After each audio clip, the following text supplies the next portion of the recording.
Minnesota Star Tribune colleagues Ben Goessling and Andrew Krammer, and we have a quarterback announcement. Carson Wentz is going to start against the Eagles on Sunday at noon at US Bank Stadium. Max Brosmer will continue to be the number 2 for at least another week, while JJ McCarthy will be the emergency third QB.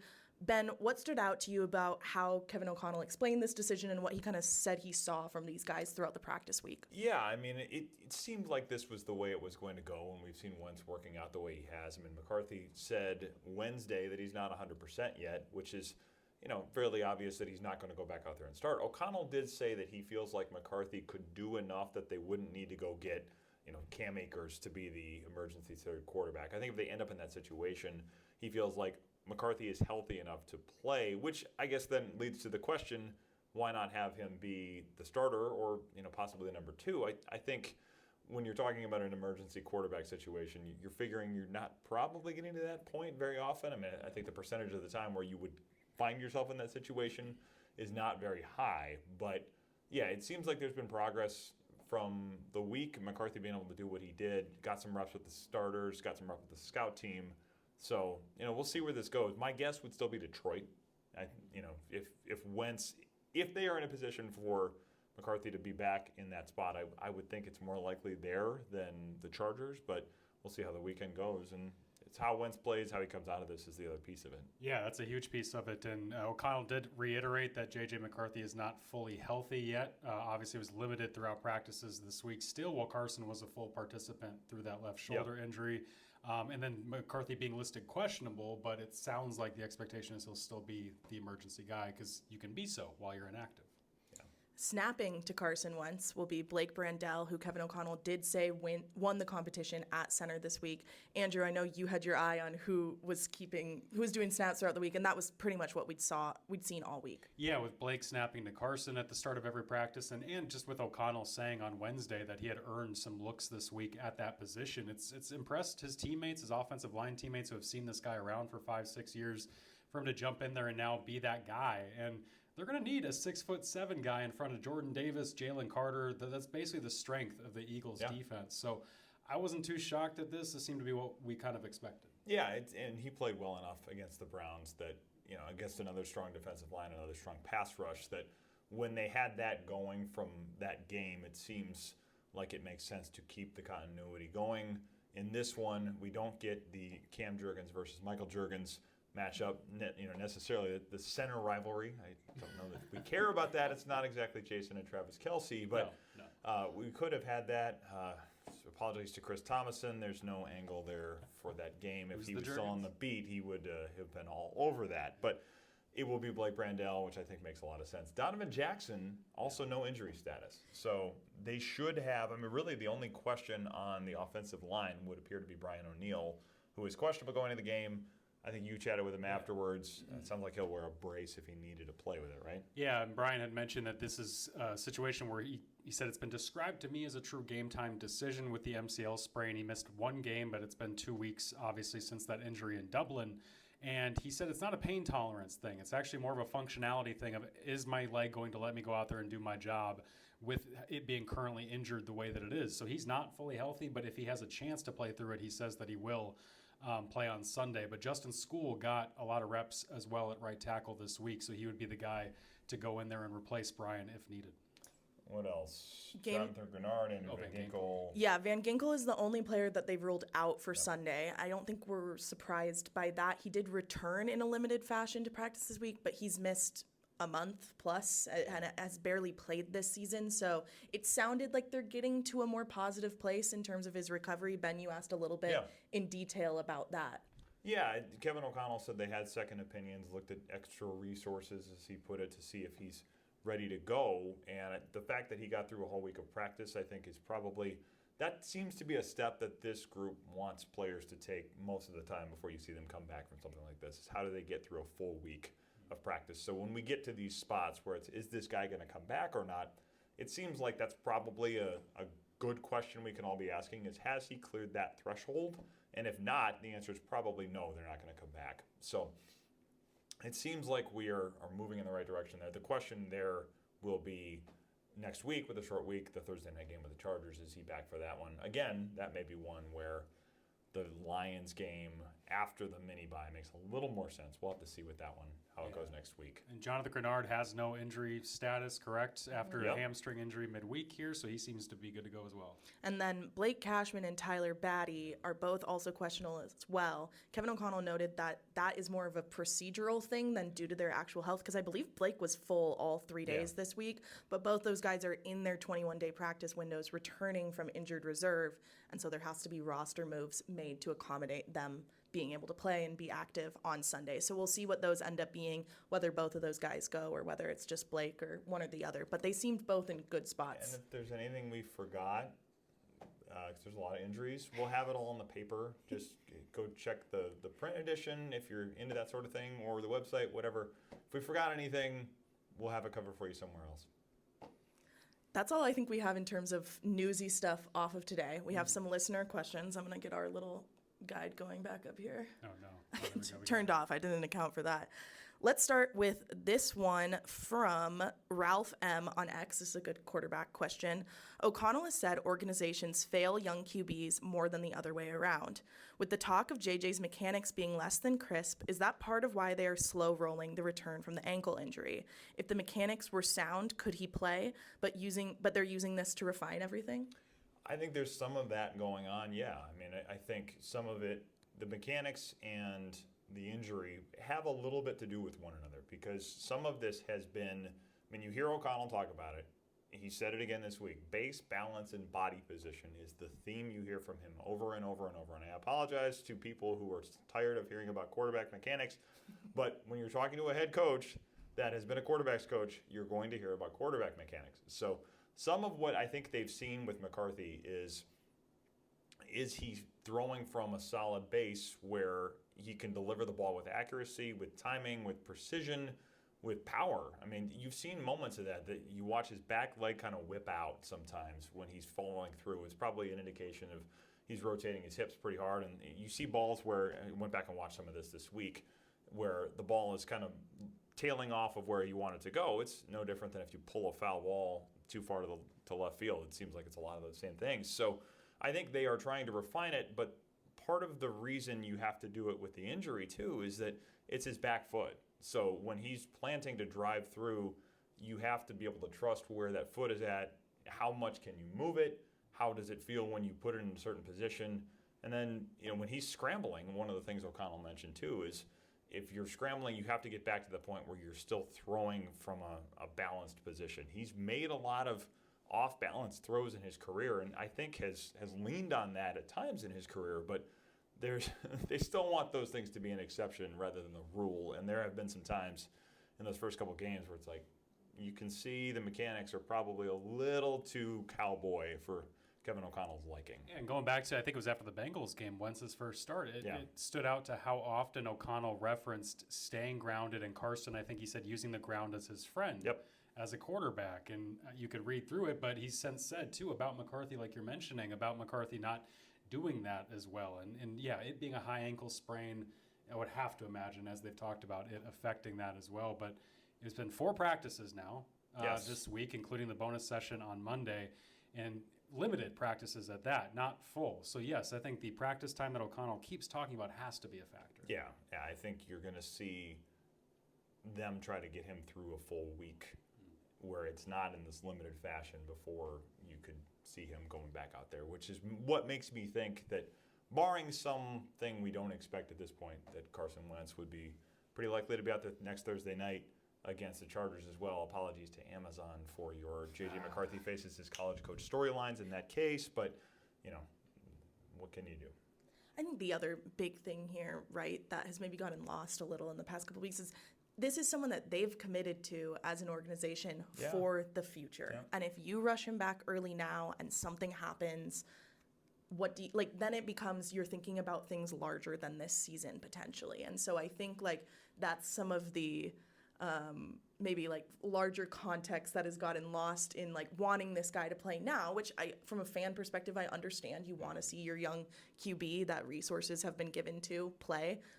but do you want him to play for 10 years or do you want him to play now? Like, I think there's a little bit of that to consider as well. There's a lot of that in this conversation. And the personnel around him, too. We talked about the offensive line injuries, but even this group that'll be out there will have Darisaw with a brace on his leg, Donovan Jackson with a brace on his wrist. If O'Neal is out there with a brace on his knee, if he's not out there, it's going to be School, who the last time McCarthy started behind, it didn't go so well. So I just imagine, too, that they're going to want a full complement of guys in front of him, when that is going to happen down the road here. Man, more braces than I'm talking about with my 13-year-old these days. That's a fun process, but it's been part of the world in the Goessling household this week. Which is more expensive, too. Orthodontia. Well, that's a good question. Knees or teeth? It's pretty close, probably. It's not great, but yes, I think the offensive line is certainly part of all of this. And how many times have we heard O'Connell say, organizations fail young quarterbacks more or as much as young quarterbacks fail organizations? And we've seen this from the beginning. I mean, last year with Sam Darnold, it was this question I remember of, is McCarthy going to be the starter if he's better than Sam Darnold in training camp? And I don't think that was ever the question. It was, is McCarthy going to be the starter? Was going to be based on, is he good enough to take the job and run with it and be the starter long term without having these ups and downs? And I think there's part of that now where he did get the chance to go play, and he's had the injury, and there's been a couple things that he's had to figure out with that. And so now, if they're trying to get him back from this, I think a lot of it is doing so at a point where he feels good enough to go out there and execute, and then you're building this foundation going forward. So, a lot of this probably feels like it's taking an awfully long time, and I can see all of you nodding, yeah, it is taking a long time. But when they're looking at this through the lens of years, a few weeks is probably a smaller part of the conversation than it may seem to be in the immediate moment. From Matt B on Blue Sky, which of the injured players returning this Sunday will have the biggest impact? So obviously I think that's Blake Cashman, Donovan Jackson's in that conversation, potentially Brian O'Neal. I think those are the main three that are coming back this week. Yeah, to me, I would say Blake Cashman. That would be what I would agree. Yeah, we talked on Wednesday about, you mentioned the spying stuff that he does so often with Jalen Hurts. That could be very appropriate this week. And then obviously, too, with their run defense. We just haven't seen them look the same. The two linebackers, Pace and Wilson, have missed a lot of tackles. Cashman led them in tackles a year ago. He's typically in the right space at the right time, and this is a good offense in terms of matchup against Philly for him to come back against. Yeah, I would agree with Cashman, but you said it first, so I'll say Donovan Jackson. Just talk about that for a second, because he's played awfully well to this point, and we talked about it, this is an Eagles front that has a lot of interior pass rush. So how does he mesh with Blake Brandel? I mean, I think Blake Cashman is a big part of this, probably the biggest part of this, but if he can play well with Brandel and Darisaw, then maybe you have a little bit of a foundation, at least on that side of the line, and then you move over, obviously, Will Fries is the one guy who's been healthy in this group. So, yeah, I would say Jackson, if they can get him back in there and he is as solid as he has appeared to be to this point, that's a big help for them against this front as well. Yeah, and we didn't talk about this much the other day because I had actually talked with Donovan Jackson on Monday, and he said he's feeling pretty good. He wasn't entirely sure if it would be braced up, wrapped up, his wrist that is, for the game. Just kind of depended on what they could do with his mobility to make sure, obviously, right, an offensive lineman's hands are a big part of their game, and so making sure that's all good to go. But he seemed in very high spirits and very positive that he was going to be fine going out there, and he's been a full participant these final 2 days of the week, so that would be a big one. Let's see here. From Eric on X, this is an interesting one. Any early trade rumblings, or I guess just do we think there's a potential they might do anything at the trade deadline, which is coming up in a couple weeks here? I mean, I think there was a question on some of this about a center too, and I answered that one in the newsletter at a little more length, so you can check that out if you're so inclined to do so as well. But as far as trade rumblings in a general sense, I mean, yeah, they're going to take a look at some things, but they're going to have more draft picks next year. They're going to be in a better position with comp picks. I think the hope is to keep a lot of those picks for next year because they have it's something like $348 million in cap liabilities on the roster for next year already. So they're going to have a lot of decisions to make with veteran players, and they're going to want those draft picks to add affordable labor to the roster. I mean, that's part of what this is draft picks are cheap labor.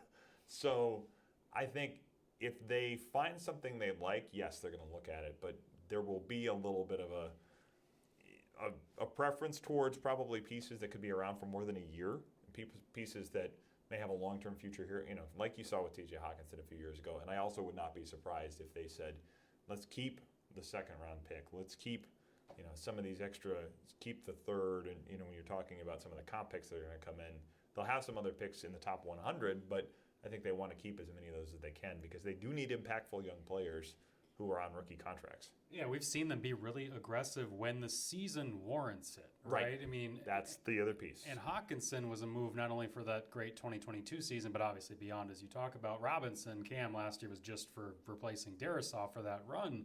So the question is, do they see somebody who can come in and do they view this season as worthy of parting with the very precious draft capital that you talk about?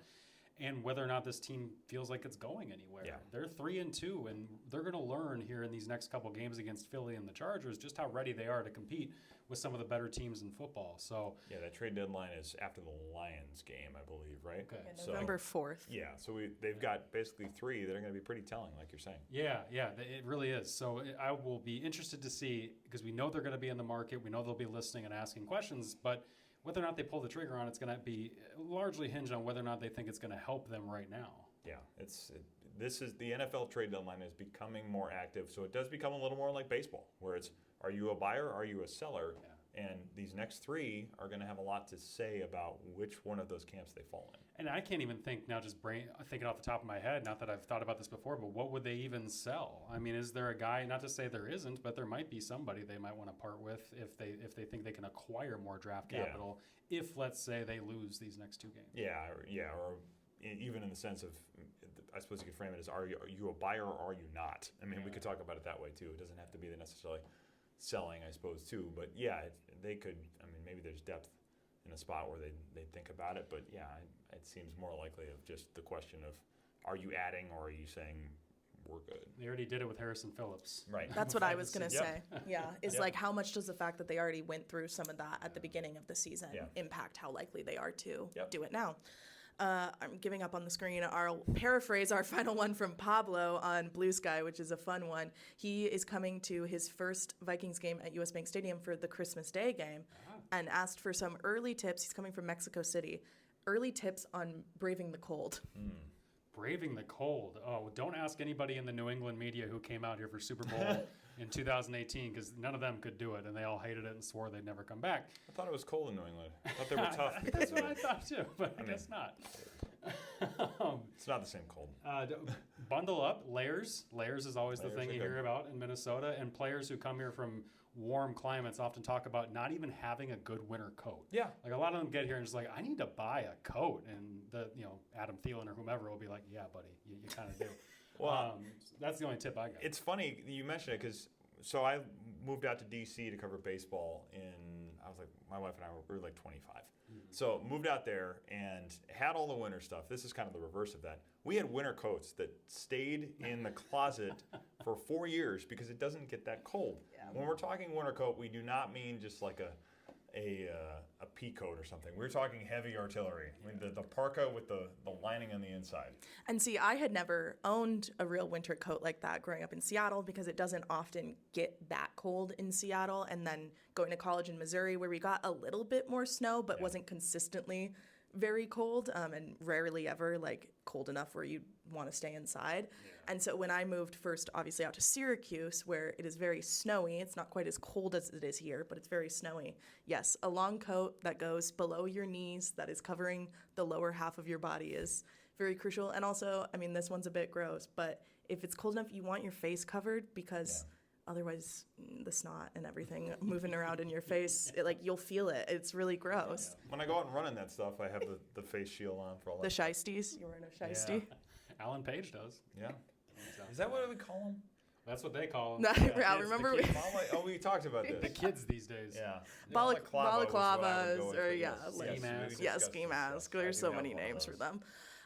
Pablo also mentioned that he enjoyed listening to us talk about the 2010s games. We're not quite talking about a 2010 game yet, but I did do my first installment of Vikings Flashback Friday and watched the 2022 Week 17 game at the Packers. The context for this game, as you guys have laid out before, and I'll have you do a little bit again here, is this was a game where there was some disputes over cleats and footwear and some anger over players maybe not abiding to that footwear. Can we get a little rehash on that?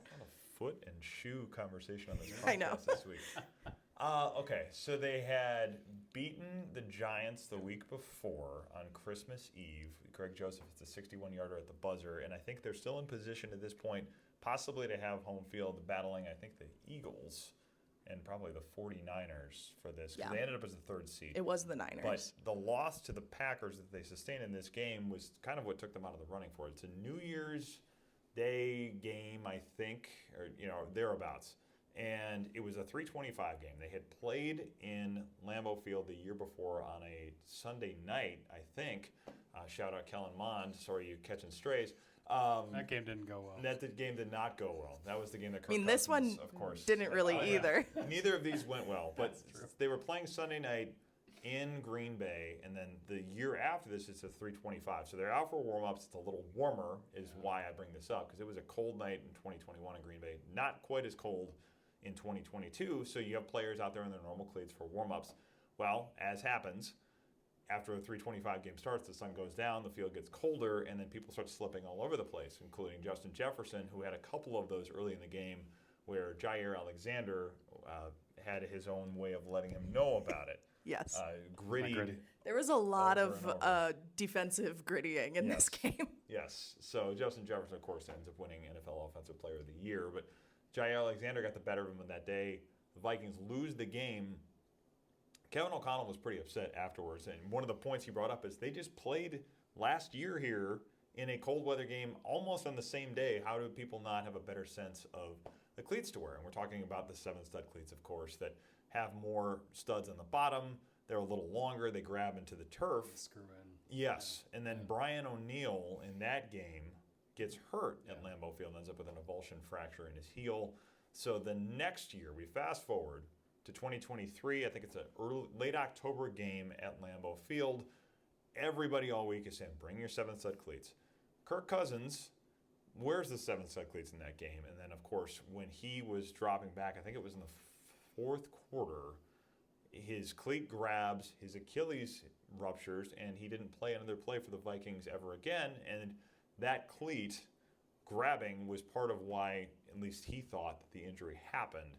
So the whole narrative of, or the whole theme, I should say, not really a narrative, the whole theme of 7-stud cleats from 2022 to 2023 had a lot to do with where we ended up in the quarterback discussion going forward from that. Because if they would have brought him back as the temporary starter, that discussion changed because of that Achilles injury. Yeah, you covered 3 different games there. Yeah. Yeah, and you watched the middle one. The middle one, yes. So you watched Star Wars 2, Episode 2 of this 3. But yeah, it's a saga, and then you ended up. What were your takeaways from this second one? Yeah, so, I mean, the big one was that this just felt very topical to even what they're going through today. As you mentioned, Brian O'Neill gets hurt in that one. They were on their third-string center, which I don't remember who it was, but like they mentioned Garrett Bradbury going down.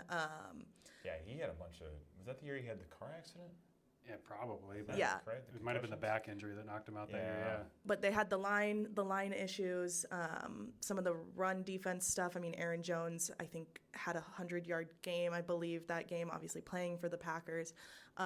In terms of, like, just kind of, like, more ambiguous. Last time they saw Aaron Rodgers in a Packers uniform. Last time they saw Aaron Rodgers in a Packers uniform. Yeah. But one of the big things, we mentioned Jefferson and obviously some of the troubles he went through in that game. And watching this compared to, obviously, I arrived here late last season and into this one, it really did like hit me how much maturity he's gained in the past 2 years, because he has the moment after he has that first slip where he like starts to come off the field and is about to like slam his helmet and almost hits. He does hit a ref, but like pulls enough that the ref thinks it's an accident, it seems, because his back is to him. And like you can just tell he's super frustrated. And that's not to say that like frustration is a bad thing. I mean, he's a competitive guy, but now like when you see his demeanor on the sidelines and post games, like you can tell how much he's grown up. And obviously that's been something we've talked a lot about this year as he kind of embraces more of a leadership role. Yeah. That's a good point. And that season was full of incredible highs, the 11-1 score wins, but that was one of the few really valley lows for that season because they lost 40-3 that year to Dallas. Yep. They lose that was after the Buffalo game. They lose that game. What are the? And then I think the Eagles in week 2 on Monday. Yeah, that sounds right from the broadcast. Cousins threw a bunch of picks in that game. That was the first loss because it was right after they beat the Packers in the opener. They lost to the Eagles. That's right. I remember Jefferson saying at one point that year, like, when we win, we can win, but when we lose, we really lose. Yeah. Well, that's this. I think one of the graphics that whatever TV network it was on, like, put up was like most, like 10 of their wins that year were, or 11 were one-score games. Record, but then when they lost by double digits every time. They got outscored. Yeah. They were 13-4 and they got outscored that year. That's because crazy. Of the, when you win, it's by 2 or 3 points that you add to one column, and then when you lose, it's by 37. You add that to the other column. That was quite the year. I thought there was a lot of topical stuff in there.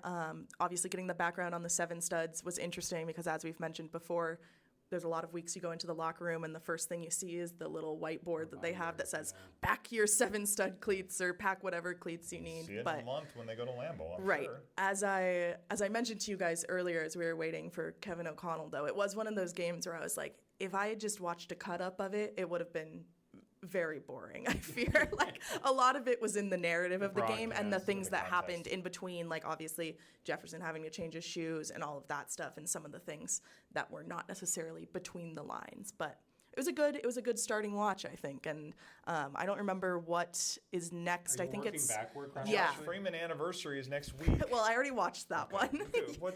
It's always a good time for a rewatch. I already watched it. It might be the Bills game. The Bills game, I think, is next. I'll put up the graphic that has all of them, but the 2022 Bills game sounds right. And that was the prior game that they had played outdoors that season. So much more enjoyable game to watch. That's a top 5 game in my time on the beat. I mean, probably top 3. That was, incredible day. We got some backstories from that one, too, probably. That's good, because this isn't one we've talked about a lot, but we'll have to figure out when we're going to do that next week on a short week because the podcast schedule will be disrupted a little bit, I'm sure. But in the meantime, obviously, we will have a post-game episode following the Vikings-Eagles game on Sunday afternoon back at US Bank Stadium. You can also always follow all of our work on